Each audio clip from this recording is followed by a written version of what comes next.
ఇగో మళ్ళీ కొంత ఇందిరా మైండ్లో అని ఏం చెప్తుండు. ఇందిరా మైండ్లో అంటే మనకు చెప్పి మనకు నమ్మకంగా వచ్చిందాక నమ్మకాలే లేదు సార్. అది అంత రైతులను అది చేసినట్టుగా చేస్తుంది సార్. రైతులను ముంచినట్టే సార్.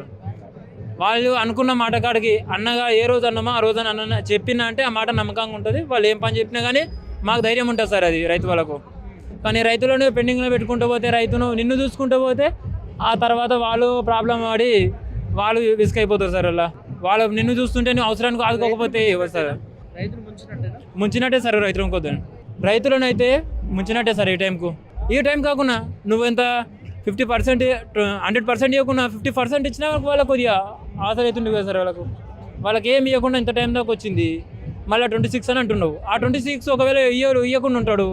మళ్ళీ అప్పుడు ఇక్కడ చెప్పుకుంటాం సార్. వాళ్ళకు నమ్మకం అనేది పోయింది సార్. అది నమ్మకం అనేది పోయింది. మనకి ఎందుకైనా ఏదో వచ్చినా చేతికి వచ్చిందాక నమ్మకంగా లేదు.